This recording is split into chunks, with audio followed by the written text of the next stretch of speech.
दोस्तों, शाहरुख खान की पठान फिल्म तो आप लोगों ने देख ही ली होगी और इस फिल्म में दिखाए जाने वाले एक्शन सीन से आप काफी ज्यादा एक्साइटेड भी हुए होंगे, क्योंकि इसी तरह की चीजें देखकर हम थिएटर में ताली और सीटी बजाकर रंग जमा देते हैं।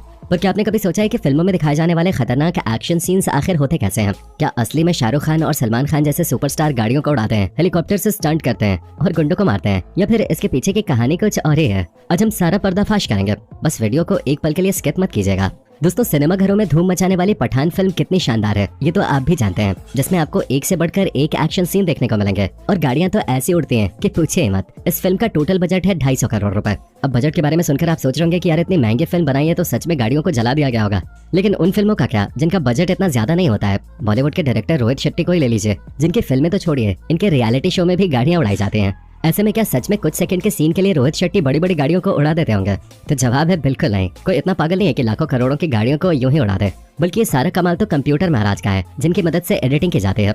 फिल्मों में आप जिन गाड़ियों को उड़ते हुए या एक्सीडेंट से टूटते हुए देखते हैं, असल में वो असली गाड़ियां होती ही नहीं है। ये उन बड़ी बड़ी गाड़ियों का रेप्लिका, या फिर आसान भाषा में कहा जाए तो उन गाड़ियों के खिलौने वाले मॉडल्स होते हैं, जो बिल्कुल असली गाड़ियों जैसे ही नजर आते हैं। और इन बड़ी बड़ी गाड़ियों के एक्शन सीन बाहर खुली सड़क में नहीं, बल्कि क्रोमा स्टूडियो में शूट किए जाते हैं।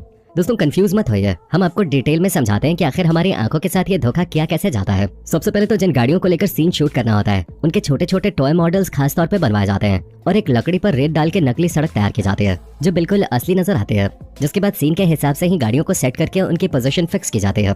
अब जिन गाड़ियों को ब्लास्ट करवाना होता है, या उन्हें उछलता हुआ दिखाना होता है, या फिर एक्सीडेंट वगैरह का सीन होता है, तो इस तरह की चीजों को फिल्माने के लिए कार को धागे से बांधकर हाथों से उछाला जाता है और इस एक सीन को कैमरे में कई सारे एंगल से रिकॉर्ड किया जाता है। एक बार जब ये सारा सीन रिकॉर्ड हो जाता है, तो अब बारी आती है एडिटिंग के, क्योंकि सारा खेल तो कंप्यूटर पे एडिटिंग के सहारे ही किया जाता है। साफ शब्दों में कहा जाए तो एडिटिंग ही वो जादू है जिसे देखकर हम दर्शक सिनेमा घरों में सीटी बजाना शुरू कर देते हैं। सबसे पहले तो एडिटिंग के जरिए कार से बंधे धागे को पूरी तरह से हटा दिया जाता है और सीन को ज्यादा रियलिस्टिक बनाने के लिए धूल मिट्टी भी उड़ाई जाती है, जिसे देखने में ऐसा लगता है मानो सच में बड़ी सी गाड़ियां उड़ रही हो। दोस्तों, ये तो हुई कार को उछालने की बात, लेकिन फिल्म में इससे भी ज्यादा बड़े बड़े कारनामे होते हैं, जैसे कि एक साथ कई सारी गाड़ियों को चलते हुए दिखाया जाता है।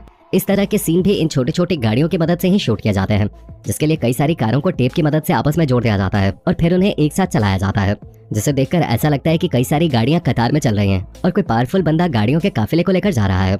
अब गाड़ियों का चलना और उड़ना तो फिर भी एक बार ठीक है, लेकिन आखिर उन्हें जलने वाले सीन कैसे शूट किए जाते हैं, जिसमें कार के अंदर ही धमाका कर दिया जाता है? तो भाई इस तरह के कारनामे भी बहुत ही चतुराई से किए जाते हैं। सबसे पहले तो इसमें हरे पर्दे का इस्तेमाल होता है, जिसे टेक्निकल भाषा में क्रोमा फ्रेम कहा जाता है।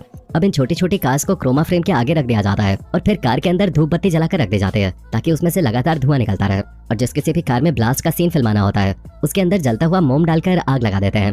जी हाँ, इन छोटी छोटी गाड़ियों में असली की आग लगाई जाती है और फिर इन गाड़ियों को एक दूसरे के ऊपर फेंका जाता है, या फिर इनके अंदर ब्लास्ट करवा दिया जाता है और फिर जरूरत के हिसाब से इस तरह के सीन की एडिटिंग करके परफेक्ट फिल्म तैयार हो जाती है। तो देखा आपने कि किस तरह से फिल्म मेकर्स हमारा उल्लू काटते हैं, पर अभी तो केवल शुरुआत है, क्योंकि फिल्मों में दिखाए जाने वाले जितने भी बेहतरीन और हैरत अंगेज सीन्स होते हैं, उनमें सारा खेल ग्राफिक्स और विजुअल इफेक्ट का होता है। लेकिन इसको भी ज्यादा रियलिस्टिक बनाने के लिए सीन की डिटेलिंग और विजुअलाइजेशन पे बहुत ज्यादा ध्यान दिया जाता है, ताकि जब दर्शक फिल्म को देखें तो उन्हें ऐसा महसूस हो जैसे कि ये स्टंट असली में किए गए हैं और यहाँ पर उड़ने और ब्लास्ट होने वाली गाड़ियां बिल्कुल असली हैं। और दोस्तों, आप लोगों ने फिल्म में हीरो को हेलीकॉप्टर से लटकते हुए या फिर उस पर खड़े होकर स्टंट करते हुए बहुत बार देखा होगा। ये सारे कारनामे हमारे खिलाड़ी कुमार यानी कि अक्षय कुमार सबसे ज्यादा करते हुए नजर आते हैं और हमारी देसी सुपर हीरो मूवी क्रिश में भी ऋतिक रोशन एरोप्लेन से लटके हुए नजर आए थे, जो कि सच में बेहतरीन सीन था। लेकिन क्या आप जानते हैं कि आखिर इस सीन को किस तरह से फिल्माया गया था?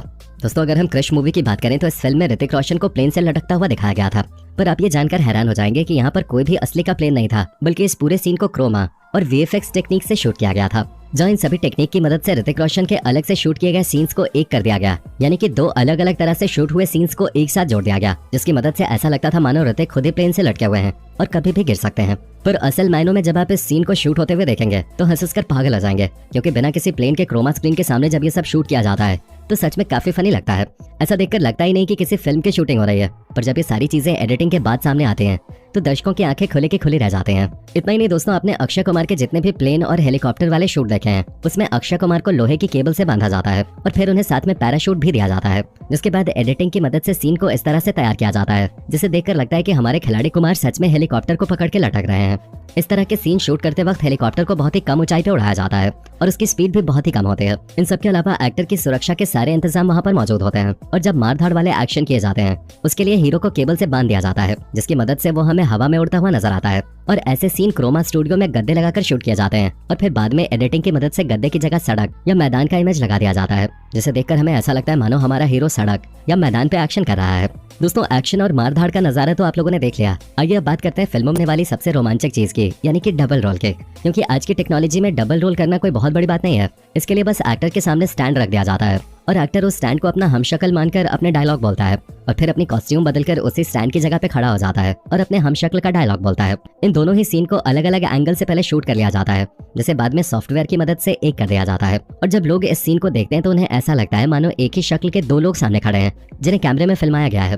वैसे दोस्तों, आपको बता दें कि इस तरह के सीन में एडिटिंग और स्पेशल इफेक्ट के अलावा एक्टर्स की एक्टिंग में भी दम होना बहुत ही ज्यादा जरूरी है, क्योंकि एक अच्छा एक्टर ही स्टैंड को अपना हमशक्ल मानकर अपने दोनों रोल को अच्छी तरह से निभा सकता है। इसी वजह से अगर जुड़वा या फिर कह लीजिए डबल रोल वाली जितनी भी फिल्में हैं वो या तो सुपर डुपर हिट जाते हैं या फिर फ्लॉप हो जाते हैं।